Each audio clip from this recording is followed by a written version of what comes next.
بسم اللہ الرحمن الرحیم۔ السلام علیکم ورحمۃ اللہ وبرکاتہ۔ آج ہم رسول اکرم صلی اللہ علیہ وآلہ وسلم کا ایک بہت ہی خوبصورت فرمان بیان کریں گے انشاءاللہ۔ اس سے پہلے آپ سب سے گزارش ہے کہ اس ویڈیو کو آگے ضرور شیئر کریں، جزاک اللہ۔ حضرت عبداللہ بن عمر رضی اللہ تعالیٰ عنہ بیان کرتے ہیں کہ میں نے نبی کریم صلی اللہ علیہ وآلہ وسلم سے سنا، آپ صلی اللہ علیہ وآلہ وسلم نے فرمایا کہ پہلی امت کے 3 آدمی کہیں سفر میں جا رہے تھے۔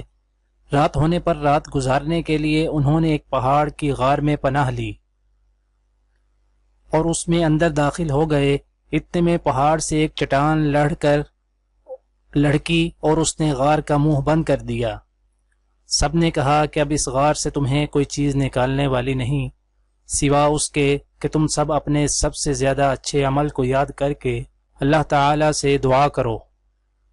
اس پر ان میں سے ایک شخص نے اپنی دعا شروع کی کہ اے اللہ، میرے ماں باپ بہت بوڑھے تھے اور میں روزانہ ان سے پہلے گھر میں کسی کو بھی دودھ نہیں پلاتا تھا، نہ اپنے بال بچوں کو اور نہ اپنے غلام وغیرہ کو۔ ایک دن مجھے ایک چیز کی تلاش میں رات ہو گئی اور جب میں گھر واپس ہوا تو وہ میرے ماں باپ سو چکے تھے۔ پھر میں نے ان کے لیے شام کا دودھ نکالا، جب ان کے پاس لایا تو وہ سوئے ہوئے تھے۔ مجھے یہ بات ہرگز اچھی معلوم نہیں ہوئی کہ میں ان سے پہلے اپنے بال بچوں یا اپنے غلام کو دودھ پلاؤں، اس لیے میں ان کے سڑھانے کھڑا رہا۔ دودھ کا پیالہ میرے ہاتھ میں تھا اور میں ان کے جاگنے کا انتظار کر رہا تھا، یہاں تک کہ صبح ہو گئی۔ اب میرے ماں باپ جاگے اور انہوں نے اپنا شام کا دودھ اس وقت پیا۔ اے اللہ، اگر میں نے یہ کام محض تیری رضا حاصل کرنے کے لیے کیا تھا تو اس چٹان کی آفت کو ہم سے ہٹا دے۔ اس دعا کے نتیجہ میں وہ غار تھوڑا سا کھل گیا، مگر نکلنا اب بھی ممکن نہ تھا۔ رسول اللہ صلی اللہ علیہ وآلہ وسلم نے فرمایا کہ پھر دوسرے نے دعا کی، اے اللہ، میرے چچا کی ایک لڑکی تھی جو سب سے زیادہ مجھے محبوب تھی۔ میں نے اس کے ساتھ برا کام کرنا چاہا لیکن اس نے نہ مانا۔ اسی زمانہ میں 1 سال قحط پڑا تو وہ میرے پاس آئی۔ میں نے اسے 120 دینار اس شرط پر دیے کہ وہ خلوت میں مجھ سے برا کام کرائے۔ چنانچہ وہ راضی ہو گئی۔ اب میں اس پر قابو پا چکا تھا، لیکن اس نے کہا کہ تمہارے لیے میں جائز نہیں کرتی کہ اس مہر کو تم حق کے بغیر توڑو۔ یہ سن کر میں اپنے برے ارادے سے باز آ گیا اور وہاں سے چلا آیا، حالانکہ وہ مجھے سب سے بڑھ کر محبوب تھی، اور میں نے اپنا دیا ہوا سونا بھی واپس نہیں لیا۔ اے اللہ، اگر یہ کام میں نے صرف تیری رضا کے لیے کیا تھا تو ہماری اس مصیبت کو دور کر دے۔ چنانچہ چٹان ذرا سی اور کھسکی، لیکن اب بھی اس سے باہر نہیں نکلا جا سکتا تھا۔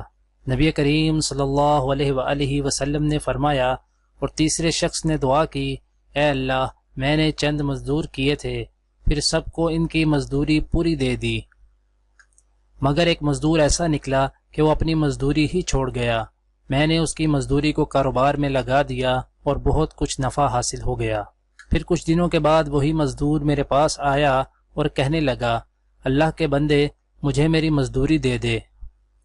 میں نے کہا، یہ جو کچھ تو دیکھ رہا ہے، اونٹ، گائے، بکری اور غلام، یہ سب تمہاری مزدوری ہی ہے۔ وہ کہنے لگا، اللہ کے بندے، مجھ سے مذاق نہ کر۔ میں نے کہا، میں مذاق نہیں کرتا۔ چنانچہ اس شخص نے سب کچھ لیا اور اپنے ساتھ لے گیا، ایک چیز بھی اس میں سے باقی نہیں چھوڑی۔ تو اے اللہ، اگر میں نے یہ سب کچھ تیری رضا مندی حاصل کرنے کے لیے کیا تھا تو ہماری اس مصیبت کو دور کر دے۔ چنانچہ وہ چٹان ہٹ گئی اور وہ سب باہر نکل کر چلے گئے۔ دعا ہے کہ اللہ تعالی دنیا اور آخرت کی تمام بھلائیاں عطا کرے، عمل کی توفیق دے۔ سبحان ربک رب العزت عما یصفون وسلام علی المرسلین والحمد للہ رب العالمین، آمین۔